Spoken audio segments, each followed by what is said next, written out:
Hello बच्चों, very good morning. कैसे हैं आप लोग? आज हम लोग सॉल्व करेंगे सेल साइकिल सेल डिवीजन का। बहुत ही इंटरेस्टिंग से क्वेश्चन हमारे पास आया है, तो इसको हम देख लेते हैं। हमारे पास सवाल क्या कह रहा है? सवाल ये कह रहा है कि भाई एक पेरेंट सेल है जिसमें 16 क्रोमोसोम है और 28 पिकोग्राम डीएनए है। What must be the chromosome number? Chromosome number क्या होगा और डीएनए कंटेंट क्या होगा इन एनाफेज सेकंड? ठीक है, अब एनाफेज सेकंड में उस एक सेल में क्रोमोसोम का नंबर क्या होगा और आपका डीएनए का कंटेंट क्या होगा। तो हमारे पास पहले दे रखा है, यहाँ पे आप देख सकते हैं, we have a parent cell. ये हमारा क्या है बेटा? This is our parent cell. इस पेरेंट सेल में कितना है? यहाँ आप देखिए, हमारे पास क्रोमोसोम जो है डिप्लॉयड मान के चल रहा है 16 है, और डीएनए कंटेंट कितना है आपका? 28 है।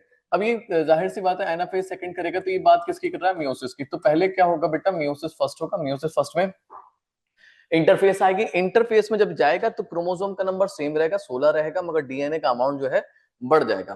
फिर ये प्रोफेज में जाएगा, मेटाफेज में जाएगा, देन एनाफेज में जब जाएगा तो एनाफेज में यहाँ पर कौन सा डिवीजन होगा?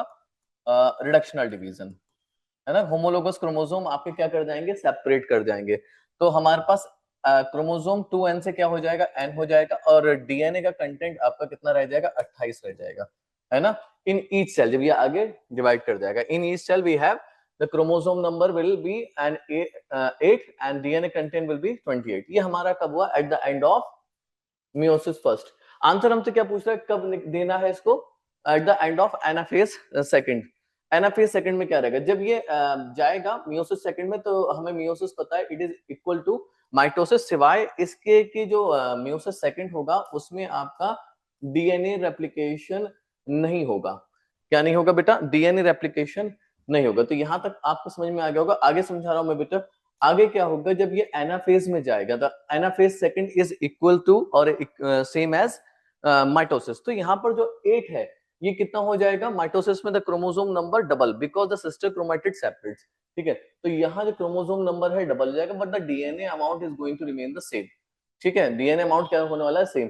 तो अब चाहे इस सेल को देख लो, चाहे इस सेल को देख लो, 8 हो जाएगा। 8 से कितना हो जाएगा एनाफेज सेकंड में? 16। और डीएनए का अमाउंट क्या रहेगा बेटा? सेम रहेगा। तो यहां हम कह सकते हैं कि जो करेक्ट आंसर होगा eight the end of anaphase, वो हमारा चला जाएगा ऑप्शन 4, यानी कि chromosome number will be 16 and the DNA content will be 28 in each cell at anaphase। हालांकि ये जो है, ये 28 जो आपका डीएनए है, ये और डिस्ट्रीब्यूट हो जाएगा आगे जाके, है ना। तो कुछ जगह आपको इसका आंसर मिल सकता है ऑप्शन 2। तो दो भी बताते हैं, क्योंकि डीएनए कंटेंट जो होगा इक्वली डिस्ट्रीब्यूट हो जाएगा इन 16 क्रोमोसोम में, तो 2 भी हो सकता है, मगर मोस्ट अप्रोप्रिएट आंसर जो रहेगा वो आपका रहेगा 16 एंड 28, क्योंकि टोटल पूछ रहा है। तो this will be 16 and 28। Clear है बेटा?